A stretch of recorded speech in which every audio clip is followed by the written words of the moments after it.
We have Mike Shaw from Lowestoft on the other end of my camera lens. We have had Mike before. Mike very kindly produced a video for us for our conference in Exeter a couple of weeks ago. But since then, our wonderful Prime Minister, I believe his name is Sir Keir Starmer, although how he's got to Sir Keir, we're not quite sure. Anyway, he has again sold the fishing industry completely down the tubes. So, Mike, can you update us now from where we were just a fortnight ago?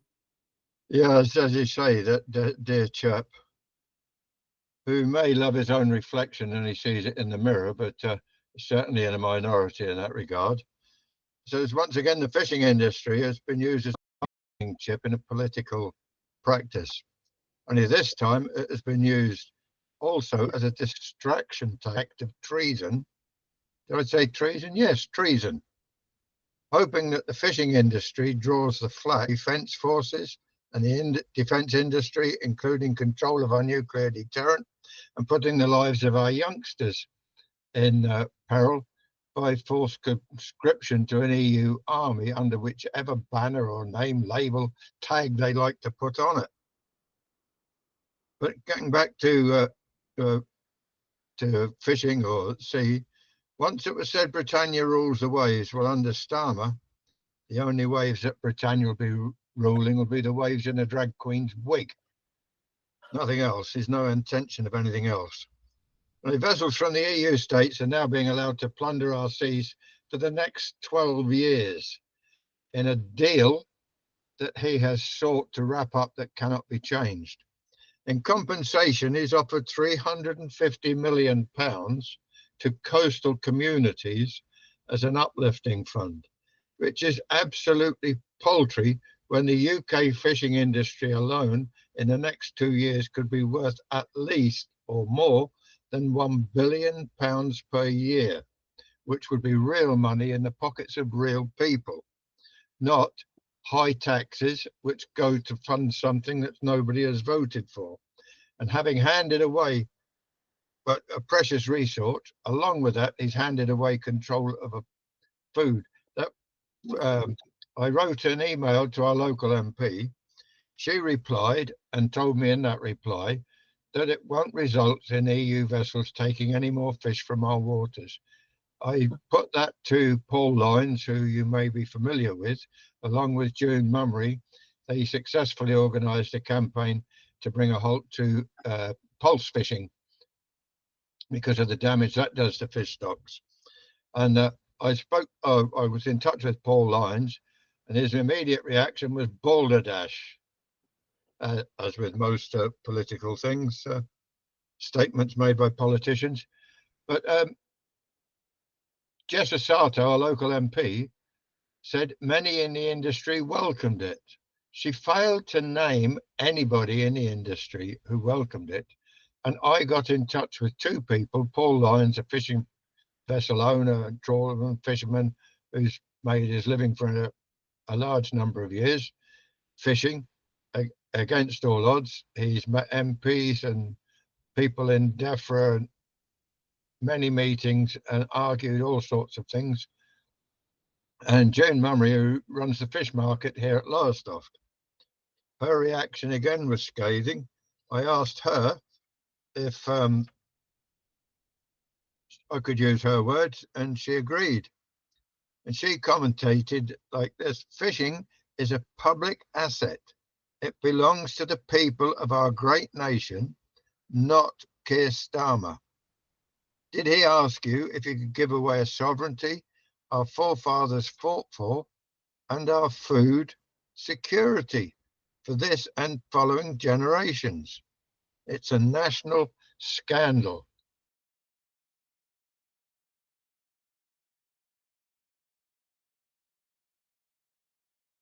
Take any of the assertions by Labour MPs seriously, because it's a characteristic of Labour MPs that they say many support their actions, and they always singularly fail to name any of those who support it. And Jessa Sato has added to that. And the damage that this act of treason has done will damage all our coastal communities. I'm more familiar with the East Coast fishing industry than the rest of the UK, but I know there are many ports along the south and west coasts that were once registered fishing ports and have not seen a fishing vessel for a number of years. And this deal seeks to ensure that they won't. Fish caught in our waters should be landed on our markets and be available to us, not taken back in refrigerated lorries, those that are landed here, to France, sold in markets in France, Spain, Holland, or wherever, and then transported back here to be sold to us at much greater prices. I saw a video on YouTube last week of a Dutch super trawler scooping up huge amounts of fish in the English Channel. And because there's no proper policing, nothing that they can't use will return to the sea alive. It is more efficient than a Dyson vacuum cleaner at cleaning the seabed of all life. Mike, it's absolutely disgusting. You talk about, I mean, I've been fishing all my life, as you know, and I come from Kent, which has got water really round sort of the North Sea and the English Channel. And you're right about the fishing industry. All the ports, Hythe, we used to have fishing vessels up on the shingle, Dungeness. Most people have heard of Dungeness. These days it's a power station. The old days it was fishermen. We've got one rusting hulk on the shoreline at Dungeness now. That's it. And you know, the whole way along, mile after mile, there were fishing vessels all pulled up there. The whole of the industry has been decimated. And you know, you're right, it is treason. The problem is what the hell do we do about it? This man is completely out of control. Yes, I don't believe, it's impossible, in fact, for me to believe that all his actions are done of his own volition. I think he's being driven by unseen or unknown forces, because nobody could be that stupid, really, because opposition to him is growing day by day. He must be aware that opposition to him is increasing day by day. And those that are driving him don't care, because they believe that once he's gone, they'll have somebody else lined up to put in his place. You're 100% correct, Mike. So the knock-on effect. I mean, fishing industry. When we looked at Lowestoft before, you can say again how many jobs were lost in Lowestoft, not just by fishermen but by all the ancillary businesses.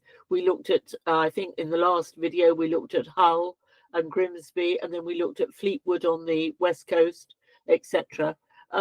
Does this mean further losses, or does it mean the status quo as we've got it at the moment, which is paltry? But does that mean that stands, or are we looking for further losses? It certainly result in further losses, because more vessels will be free to plunder our waters, foreign vessels, and they will. And that what they take out of the sea, they will use. What they cannot use will be discarded dead back into the sea, which destroys the living seabed. As happened in a few places by experience, we know that once this happens, prawns move in, and prawns live on the dead fish, and then that's only sustainable for a few years, and then that industry has gone and the seabed is left barren. With small fishing vessels that work from our ports all around the UK, they fished in a responsible, sustainable fashion. Responsible, sustainable fishing is now out of fashion, certainly with all of the EU nations that practice fishing and have a viable fishing industry. But they will collapse their own industry if they continue in this fashion. And fish as a food source will be gone from all menus. Mike, it's absolutely frightening, because you know we are an island, and you know fish. In my day, do you remember it always used to be Friday used to be fish day? no matter what, we always had fish on Friday. I think this goes back to Good Friday, of course, um, and history. So, the thought of no fish and the cost of fish now is just astronomical, and it shouldn't be, should it? No, fish was once a cheap meal, but now the cost of fresh fish, if you can get it when you rarely can obtain it, is hugely more expensive than other sustainable foods, uh, which have also risen, in real and actual cost, pounds and pence, and in the value too, as a proportion of total budgets. Yeah. Mike, is there any way that, you talked about the two people that you've been in touch with? Is there any way that we can lobby? Is there any way that we can protest? Are there any sort of protests planned? I'm not aware of any protests planned, except emails, letters to MPs, etc., which these days go largely ignored, because, face it, the majority of MPs in the House of Commons now know they are only there for one term. They know they will not get back. So they're intent on milking it for all they can while they're in there. That's my belief. I've no evidence to prove that, but nothing else seems to make sense. We need some group or body. Paul Lyons and June Mummery did have one body, which, because of their commitment and meetings that they were addressing to other people around the place, while their backs were turned, was taken from them. And they were banned from partaking in it. And the local MP at that time took over the running of it. And let's see what they called it. They had an acronym for it. It was for Renaissance of East Coast Fisheries, REEF, Renaissance of East Anglia Fisheries. And that body was taken over by a local MP and another group.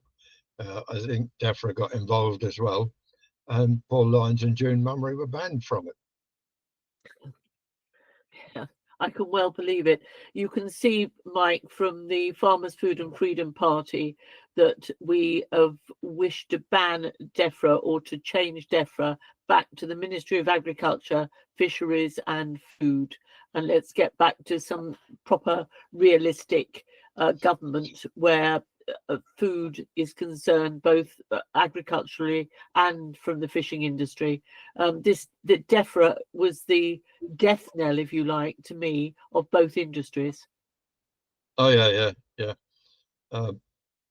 Well, since the UK fishing industry has collapsed, a huge amount of money, I don't know how much, but a huge amount of money has been resourced and spent on updating the fishery, what was the Fisheries Laboratory in Lowestoft. It's now called CFAS, which is an acronym that's painful. The Centre for Environmental, Food and Agriculture Sciences. And they've refurbished or rebuilt, extended the car parks, flashy cars driving in and out all day long. But we have no fishing industry. So how they justify that is only in their own minds. They do a lot of work for foreign governments outside of the EU as well, Africa and even further afield, I believe. Right, Mike. Water quality, sea quality is one good thing that they have been engaged in. But having the cleanest seas in the world is no good if there's nothing swimming in them. No, absolutely not. And you might have clean seas where you are, but around the rest of the country, for various reasons, including geoengineering, we've discovered that our sea is not as clean as we thought it was. So there's all sorts of problems happening in various parts. So what's clean in one bit is not in another. Mike, thank you for the update.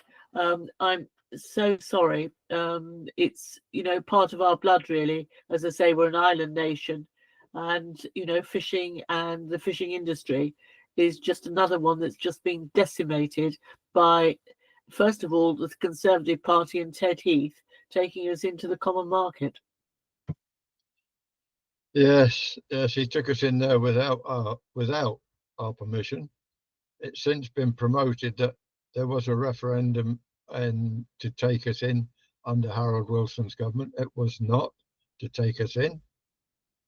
That was again a series of lies. We were already in and committed to stay in, and that sought to dilute. That purpose of that referendum was just to dilute opposition, and it was successful in doing that. We didn't realise then, but we're fully awake now.